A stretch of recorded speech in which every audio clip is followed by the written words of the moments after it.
Indicadores financeiros. Até agora a gente viu dois elementos do estudo de viabilidade.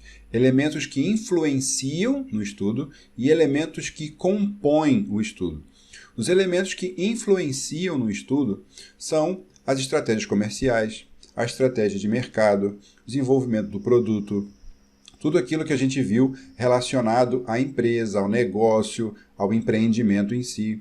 E os elementos que compõem o estudo de viabilidade são aqueles dados de input, são aqueles dados que a gente vai utilizar para fazer a conta. Basicamente são as informações de mercado relacionado a preço de venda, a informação de custo de construção e os demais custos necessários ao desenvolvimento do empreendimento e a parte de tributação. Então a gente tem grandes entradas que são custo de terreno, custo de construção, os demais custos necessários ao desenvolvimento do negócio, tributos, corretagem e esse tipo de gasto. Então esses são os elementos que compõem o estudo de viabilidade.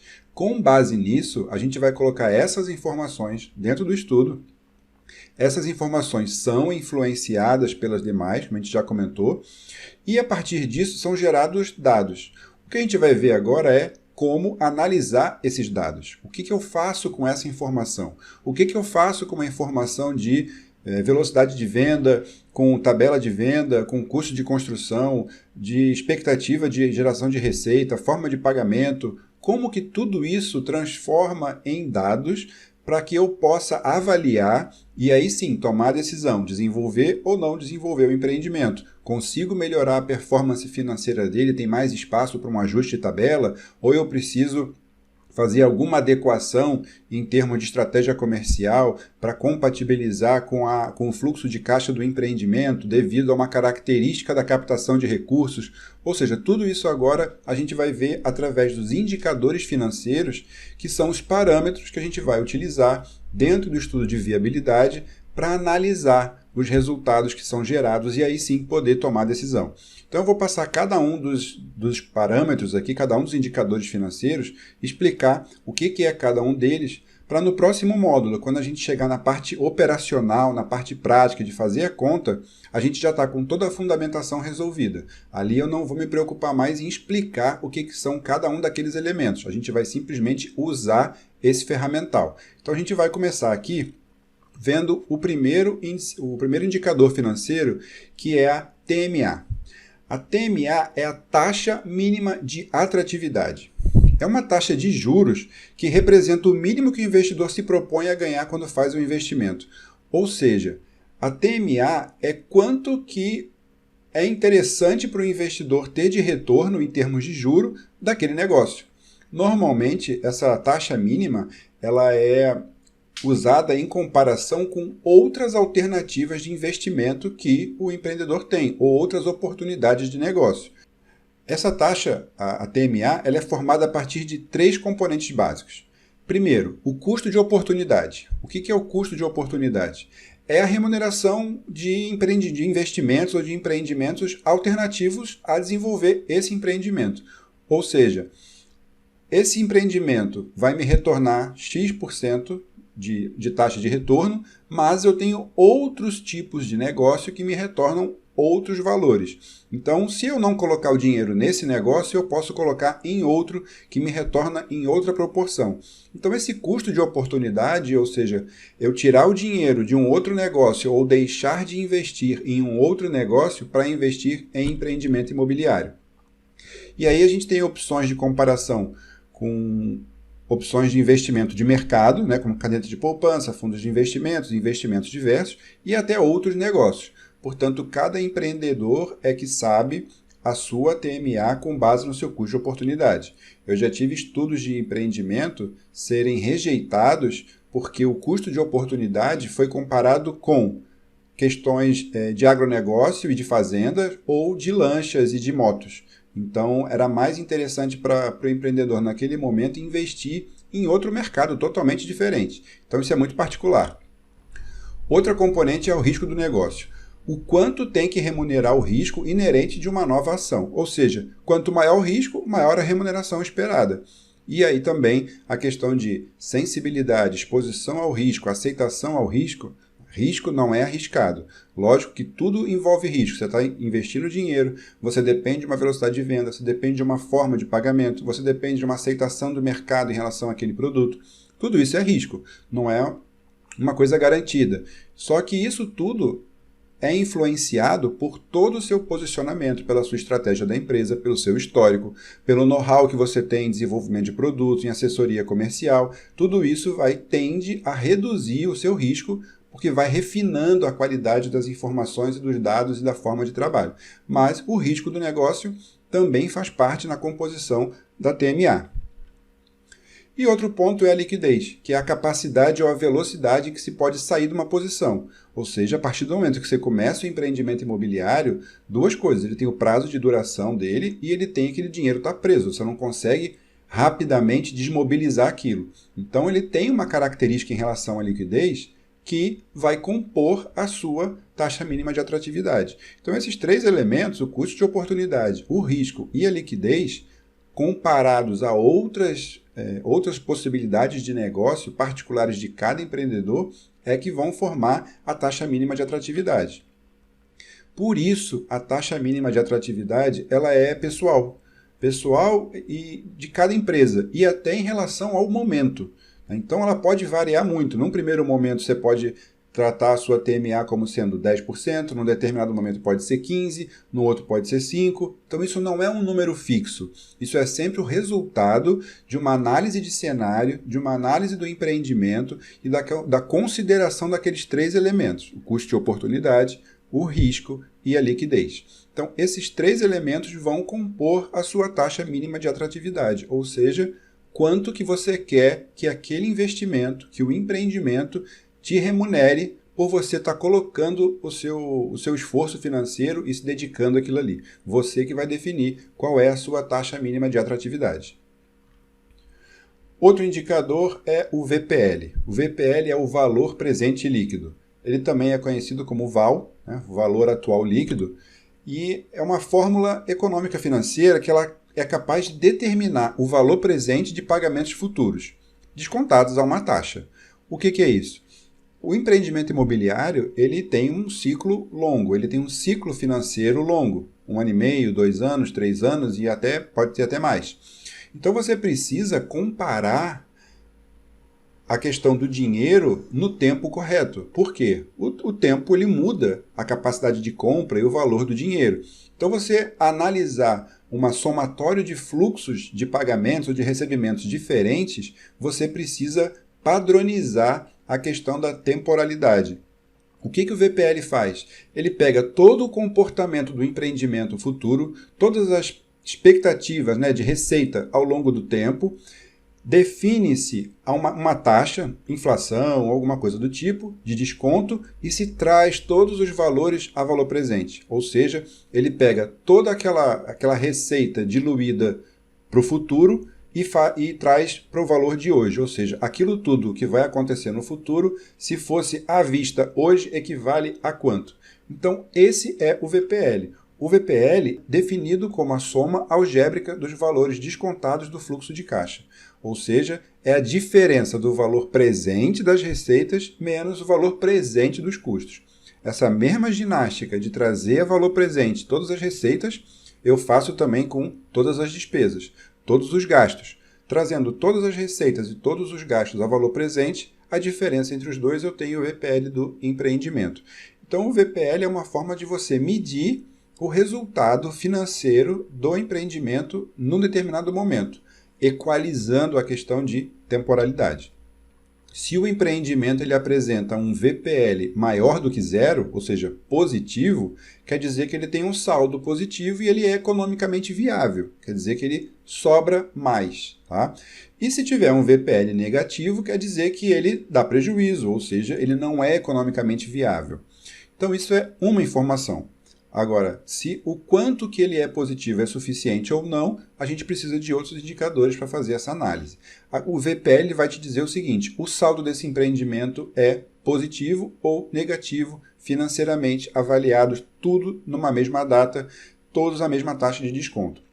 Então a gente consegue aí ter uma definição se o empreendimento tem um saldo positivo ou um saldo negativo, e é mais um dado para a gente tomar decisão. E por que essa análise do VPL é importante? Porque a gente precisa cuidar muito da questão do dinheiro no tempo. Quando a gente fizer a viabilidade estática, a questão do tempo não é considerada. Mas na viabilidade dinâmica, eu preciso considerar o comportamento do empreendimento ao longo do tempo.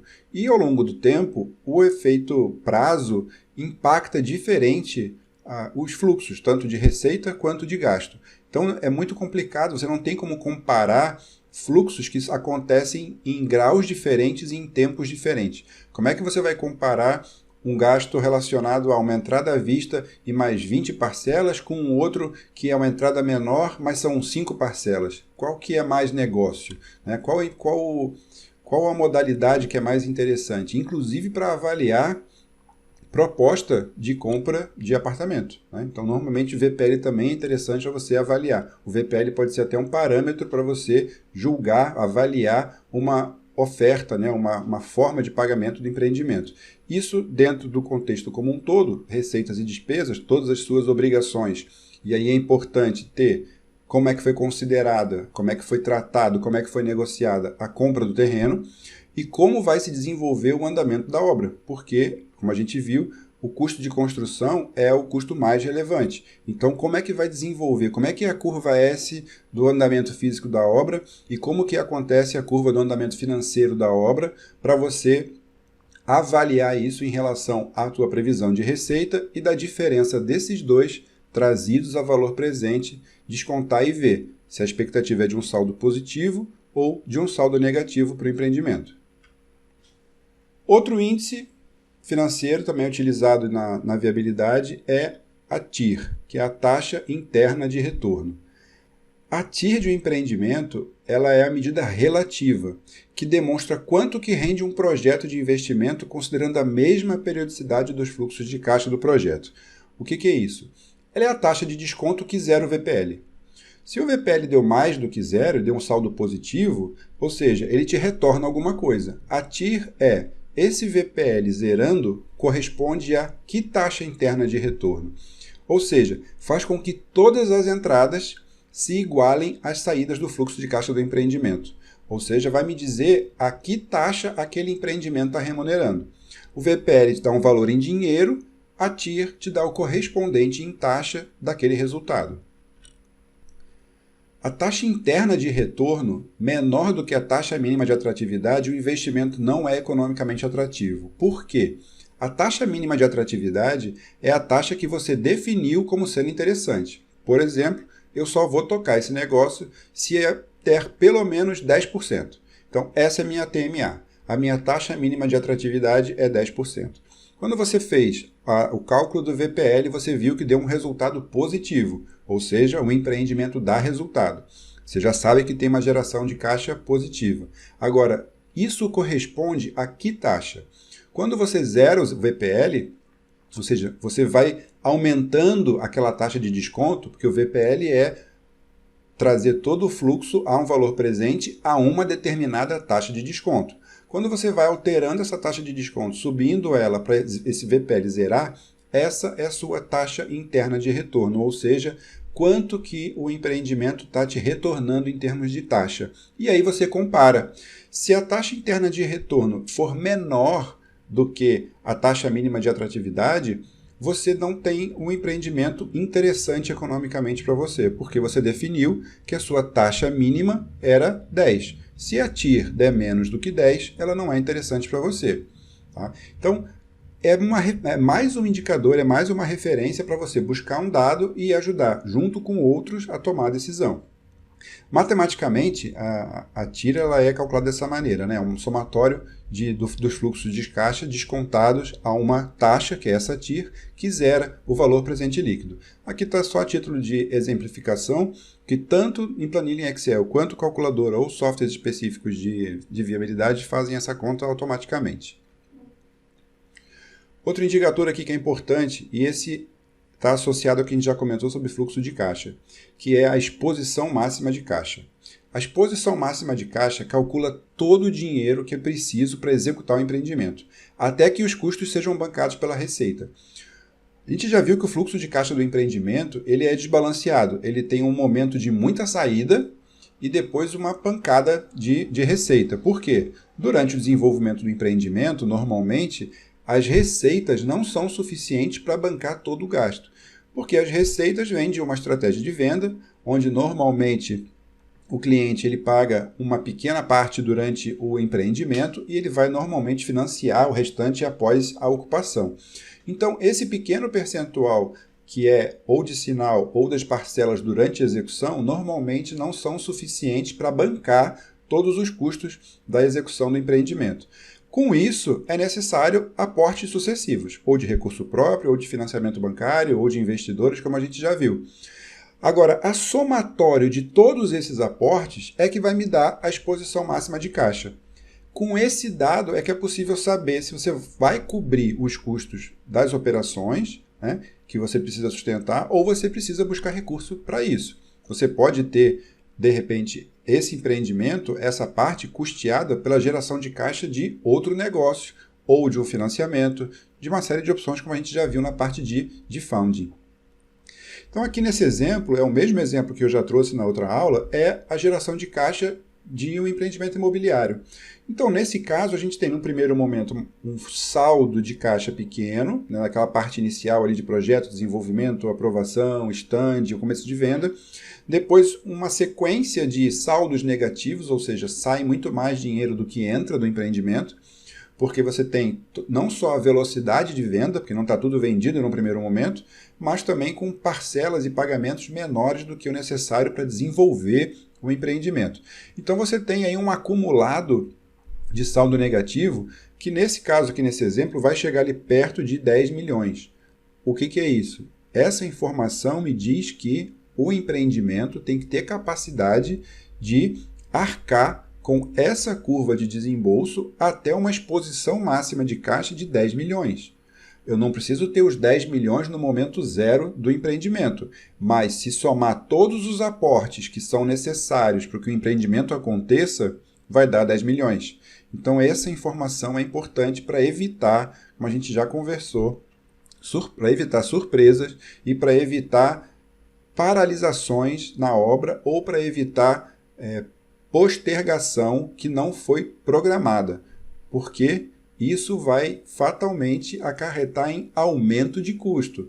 Se eu tiver que paralisar a atividade, se eu tiver que adiantar prazo, né, dilatar prazo, aumentar esse prazo, porque eu não tenho capacidade de cumprir mensalmente a obrigação. Então, naquele mês na obra eu precisava aportar 300 mil, mas eu não tenho. Eu só vou ter 270, 250 no mês seguinte. Então, eu vou diminuir um pouco o ritmo, não vou produzir tanto. O que vai acontecer?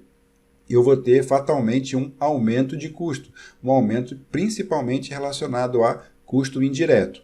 Então, esse tipo de informação é importante para definir toda a sua estratégia, não só comercial, mas também a estratégia de captação de recursos. É com base nisso que a gente vai ao mercado buscar opções de funding que são capazes de atender essa necessidade. E também definir estratégias. Aqui que de repente vai valer a pena você gastar um pouquinho mais com comissões e premiações, mas ter uma qualidade de venda melhor. Você ter um fluxo mais positivo ou uma velocidade de venda, uma VSO maior no começo. Então isso está tudo ligado, está tudo relacionado. Não é só pegar os dados e jogar ali. Uma coisa é reflexo da outra. E aqui o estudo de viabilidade, ele é basicamente reflexo daquilo que a gente viu primeiro, das estratégias do negócio, do mercado, do posicionamento da empresa, desenvolvimento do produto, estratégia comercial. Aqui é só o resultado. O trabalho tem que ser bem feito e fundamentado lá atrás. Outro índice é o EBITDA. O EBITDA ele informa o lucro da companhia antes dos juros, impostos, depreciação e amortização. O EBITDA ele exclui os custos que não são ligados diretamente à essência do negócio, né, que está em questão, ali, o negócio da empresa. Ele representa a geração de caixa operacional. Tá? Então é possível ver se a empresa está sendo produtiva e eficiente, o que indica o potencial de pagar suas contas e gerar caixa no futuro. O EBITDA é um indicador financeiro interessante porque ele tem o foco exclusivamente na atividade operacional da empresa e se a atividade operacional da empresa está tendo um fluxo de caixa positivo, né? Ou seja, isso mostra a capacidade dela de pagar, de honrar as suas obrigações. Então, o EBITDA negativo quer dizer que a operação não é rentável. Não quer dizer que ela está tendo prejuízo, porque ela pode ter resultado de outros negócios, como investimentos ou outros retornos sobre investimento que o EBITDA não considera, mas a empresa como um todo tem o ganho disso. O EBITDA ele é exclusivamente relacionado ao negócio, à atividade operacional. Então, é preciso combinar a sua análise com outros indicadores, pois o EBITDA sozinho pode passar uma falsa percepção de saúde financeira da empresa e da sua liquidez. Então é importante, na verdade não só o EBITDA, todos esses indicadores, eles trabalham em conjunto, cada um vai reforçando ou complementando a informação do outro. E aí, por isso, uma variável só é muito pouco para tomar decisão. Então a gente viu aqui um conjunto de indicadores de parâmetros. Qual deles que você usa? Todos. Combinados, né? Um vai influenciar no outro. Às vezes você pode decidir abrir mão um pouco de uma referência em detrimento da outra. Então, não tem uma resposta certa. Não existe uma tabela de TMA, uma tabela de TIR, uma tabela de VPL, uma tabela de EBITDA. Tem que saber avaliar os resultados que o empreendimento vai gerar e começar a decidir alguns parâmetros para a sua empresa, para a sua forma de trabalho e para o momento de mercado que se encontra. No momento, de repente, de um mercado mais fechado, mais recessivo, você pode alterar esses parâmetros. No momento mais fácil, você pode mudar um pouquinho esses parâmetros e buscar um negócio mais interessante. Tá? Então, o importante aqui é, primeiro, conhecer quais são esses indicadores e, segundo, saber que a utilização deles é sempre combinada. Nunca é tomar decisão com base em um indicador só. É sempre um conjunto de indicadores que vão reforçar os resultados que estão sendo apresentados no estudo de viabilidade.